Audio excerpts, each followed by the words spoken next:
বকতো সংহাৰী ৰূপত গৰা খহনীয়া প্ৰশাসন ঘূৰ নিদ্ৰাত নদীৰ বুকুত বিলীন বহু সম্পত্তি বকৰ হাহিম হিংৰানৈ নদীৰ ব্যাপক গৰা খহনীয়া মেঘালয়ৰ পৰা নামি অহা বাৰহনী পানীৰ প্ৰবল সোঁতৰ বাবে হয় এই গৰা খহনীয়া বকো সমষ্টিৰ হাহিম অঞ্চলৰ যোগদবা হাহিম বজাৰ বাক্সাপাৰা নোৱাপাৰাকে ধৰি অঞ্চলটোৰ বহু গাঁও এই ভয়ংকৰ গৰা খহনীৰ কবলত এই গৰা খহনীৰ ফলত বহু পৰিয়ালৰ ঘৰ মাটি তামোল বাগান দোকানকে ধৰি আদি কৰি বহু সম্পত্তি হিংৰা নৈৰ বুকুত জাহ যায় বহু পৰিয়ালে আজিও বিনিন্দ ৰজনী পাৰ কৰিবলগীয়া হৈছে এই হাহিম হিংৰা নৈৰ গৰা খহনী ৰোধ কৰাৰ বাবে কোনো ব্যৱস্থা লোৱা নাই বৰ্তমানৰ চৰকাৰে যদি অতি সোনকালে প্ৰশাসনে কোনো ধৰণৰ পদক্ষেপ গ্ৰহণ নকৰে তেনেহ'লে অতি কম সময়ৰ ভিতৰত হাহিম বিখ্যাত বজাৰৰ লগতে যোগদবা নোৱাপাৰা বাক্সাপাৰা এই অঞ্চলসমূহ নদীৰ বুকুত নাইকিয়া হৈ যাব গৰা খহনীয়া যাতে প্ৰতিৰোধ হয় সেইটো আমি অৱগত কৰিব বিচাৰিছো চৰকাৰক যাতে আমাৰ এই গৰা খহনীয়া অতি সোনকালে চৰকাৰত চকু পৰে সেইটো আমি বিচাৰো আপোনালোকৰ চেনেলৰ জৰিয়তে যাতে আমাক এইটো সবফালে মানে প্ৰচাৰ কৰি দিয়ে আমাৰ সমস্যা নদীৰ সমস্যা গৰাখহনীয়াৰ সমস্যাটো আমাৰ জানে বিগত বছৰৰ প্ৰায়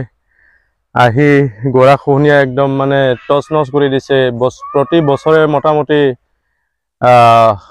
15-20 ফিট ক'লে ভুল হ'ব মোটামুটি 50 ফিট এনেকুৱাকে বছৰে বছৰে গৈ গৈ আমাৰ গাঁওখন প্ৰায় অস্তিত্ব মানে নাই কি আৰু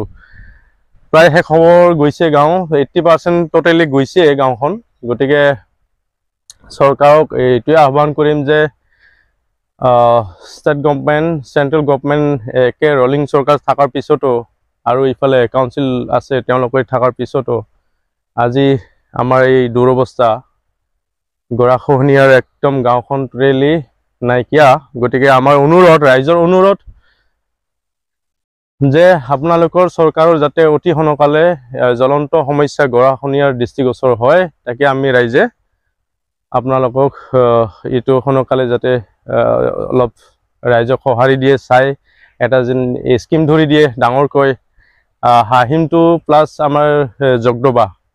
একেলগতে লাগি থকা হাহিমতে লাগি থকা যোগদবা গাঁওখন চীৰ্ণ বিচীৰ্ণ প্ৰায় নাইকিয়া হৈ গৈ আছে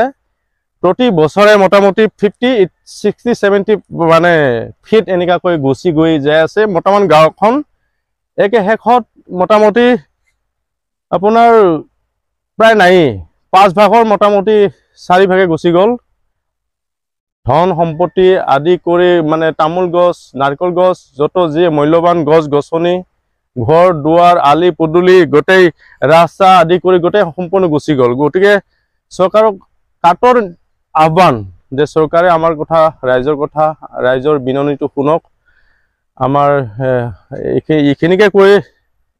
আপোনালোকক কাটৰ অনুৰোধ কৰোঁ